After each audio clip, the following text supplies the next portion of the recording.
Okay, so it's really close now. Another thing I forgot to mention is when you're simmering something, oftentimes it'll say don't boil, and the difference is only like maybe a few degrees, but when you simmer something, you'll see the bubbles come up around the outside. Like, if you've ever made rice on a stove, you might have seen this. When you're boiling water, there's a point where bubbles start to form on the bottom, and once they start coming up, that's when it's simmering.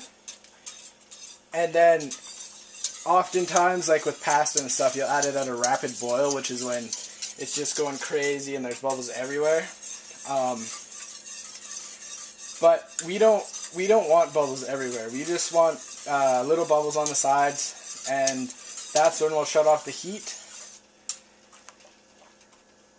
Yeah, okay. So we're there. So I'm going to turn off the heat. Oh lordy. Turn off the heat. Now you can leave it on if you want. I'm going to for this part. But you can actually, no, I'm going to take it off for this part. So I'll move the camera over and then take the heat. Yeah, okay. So I'll see you guys in a bit. Okay, so we've moved it over. We've got the gelatin, and you can see it's kind of set. The gelatin little crystals have expanded. We're going to take the warm liquid, and we're going to take about a ladle full, I believe, should do it.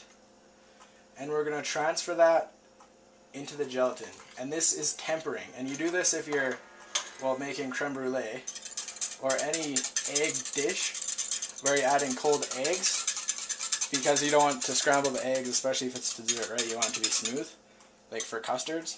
Okay, so now it's loosened and it's back to pretty much liquid. You know what? I'm going to add another ladleful just to be safe. What this is doing is it's bringing up the temperature evenly. So you're not adding like 4 degrees Celsius milk into like 95 degrees Celsius milk, right? Because that's going to seize up the gelatin and it's going to glob up. So now the gelatin milk is warm and back to a sort of liquid state. And we're going to pour it in. Alright, in it goes. Okay. Mix that around. You know what? Just rinse it out maybe. Just to be safe, right? You want all the gelatin you can get, right? So we'll add this, go like this. Okay. Now, let's move you back over. Okay, so now the gelatin's in here. I'm just mixing it around, obviously you get the gelatin dispersed. And then I'm going to strain it. So I will move you over there, so just one sec. Okay, now you'll notice that there's two strainers. Now the reason I'm straining it is for two reasons. The first one is if the trick didn't work with the tempering the gelatin, now would be the time that you would get rid of the lumps. And also, a lot of times, I'm just going to pour it back in here anyway, so that's, you see this foam? You don't want that because it's not bad, it's just wrecks presentation, right? So, yeah.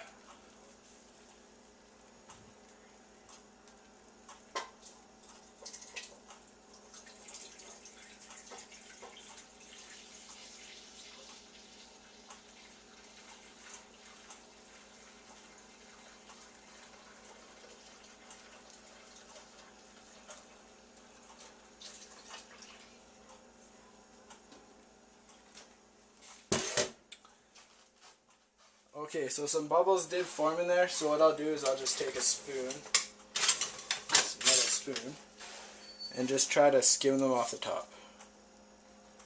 It just makes life easier that way. So that's all I'm doing now. So, yeah. foam. And if you get rid of some of the liquid, that's okay, right? There's enough there.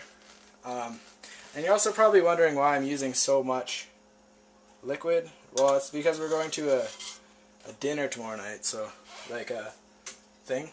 So gotta make enough for everybody, obviously. So let's see. I think that's about good for the foam getting off. And now I'm using these glasses. You can use any type of bowl or glass you want. And another cool thing is, like, say you want to make it like fancy or whatever. You can, okay, say you're making a coffee, right? You put coffee grounds in there. That's another reason why you don't want to strain it, because you don't want coffee grounds in your Panna Cotta. What you could do is you could make a syrup of coffee and you could put it in the bottom of your bowl. And then when you demold it, and then you put it on a plate, right? Heat up the outside so it detaches, and then pull it up. The cream will be on top, and if you make it so it doesn't set, it'll run down the sides and it'll look cool, or it will stay there and it'll look cool anyways. So that's a cool thing to do. And I'll use a metal ladle. Okay, so I'm just going to fill these up. And I'll only do one to show you, and then do the rest off screen. So, fill it up. And I'm making these the night before. You want to let them set for at least 8 to 12 hours. I'm doing it obviously overnight. But there you go. Panna Cotta. So what you're going to do is you're going to put this in a fridge, obviously. And it's going to set, and then after dinner, just pull it out. And you can put stuff, like if you don't want to demold it, what you can do is you can make the sauce that you want to put over top after, and just sprinkle it on top of the bowl. So that's how you make Panna Cotta. Hope you guys enjoyed it. And the next one, I don't know if it's going to be updated. I mean, I'm going to put these both the same week. But the other one, I don't know. I'm going to do it today. And then, actually, I'll just tell you in an outro. So, thanks for watching, and that's Panna Cotta. So, thanks, guys. Bye. Okay, guys, so the Panna Cotta is set. So, I'll show you what it looks like. See? It's kind of gelatinous.